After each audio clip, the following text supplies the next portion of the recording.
la foule se pressait autour de Jésus pour écouter la parole de Dieu, tandis qu'il se tenait au bord du lac de Génézareth.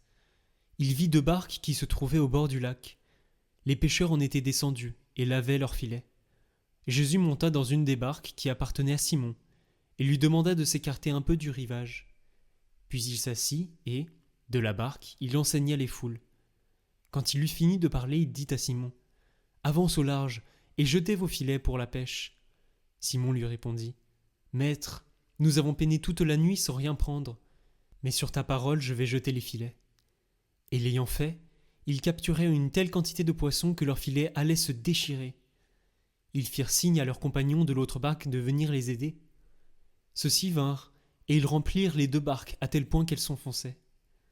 À cette vue, Simon-Pierre tomba aux genoux de Jésus en disant : « Éloigne-toi de moi, Seigneur, car je suis un homme pécheur. » En effet, un grand effroi l'avait saisi, lui et tous ceux qui étaient avec lui, devant la quantité de poissons qu'ils avaient pêchés.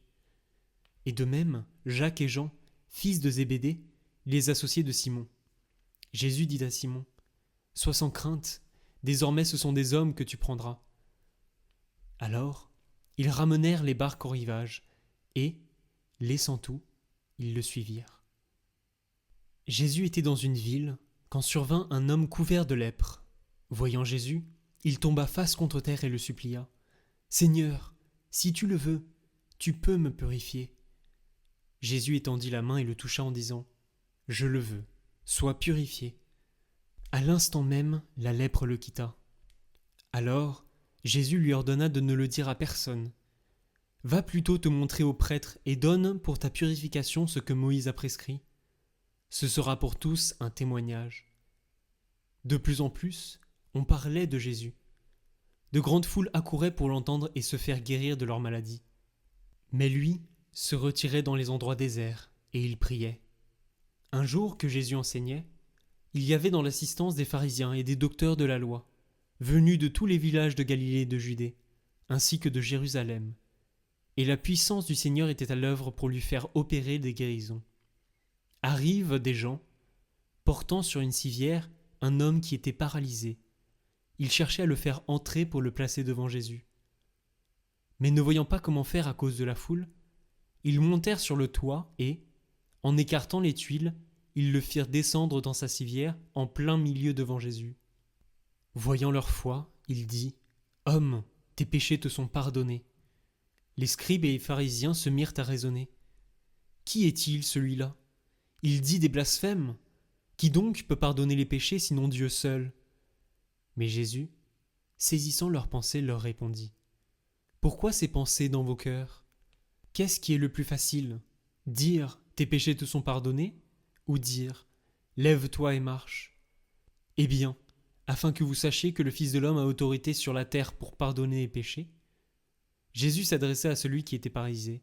« Je te le dis, lève-toi, prends ta civière et retourne dans ta maison. » À l'instant même, celui-ci se releva devant eux. Il prit ce qui lui servait de lit et s'en alla dans sa maison, en rendant gloire à Dieu. Tous furent saisis de stupeur et ils rendaient gloire à Dieu. Remplis de crainte, ils disaient : « Nous avons vu des choses extraordinaires aujourd'hui. » Après cela, Jésus sortit et remarqua un publicain, c'est-à-dire un collecteur d'impôts, du nom de Lévi, assis au bureau des impôts. Il lui dit : « Suis-moi. » Abandonnant tout, l'homme se leva et il le suivait. Lévi donna pour Jésus une grande réception dans sa maison. Il y avait là une foule nombreuse de publicains et d'autres gens attablés avec eux. Les pharisiens et les scribes, de leur parti, récriminaient en disant à ses disciples : « Pourquoi mangez-vous et buvez-vous avec les publicains et les pécheurs ?» Jésus leur répondit : « Ce ne sont pas les gens en bonne santé qui ont besoin du médecin, mais les malades. Je ne suis pas venu appeler des justes, mais des pécheurs, pour qu'ils se convertissent. » Ils se disent alors : « Les disciples de Jean le Baptiste jeûnent souvent et font des prières. De même ceux des pharisiens. Au contraire, les tiens mangent et boivent. » Jésus leur dit : « Pouvez-vous faire jeûner les invités de la noce pendant que l'époux est avec eux ? Mais des jours viendront où l'époux leur sera enlevé. Alors, en ces jours-là, ils jeûneront. Il leur dit aussi en parabole. Personne ne déchire un morceau à un vêtement neuf pour le coudre sur un vieux vêtement. Autrement, on aura déchiré le neuf, et le morceau qui vient du neuf ne s'accordera pas avec le vieux. Et personne ne met du vin nouveau dans de vieilles outres. Autrement, le vin nouveau fera éclater les outres. Il se répandra et les outres seront perdues. Mais on doit mettre le vin nouveau dans des outres neuves. Jamais celui qui a bu du vin vieux ne désire du nouveau, car il dit, c'est le vieux qui est bon.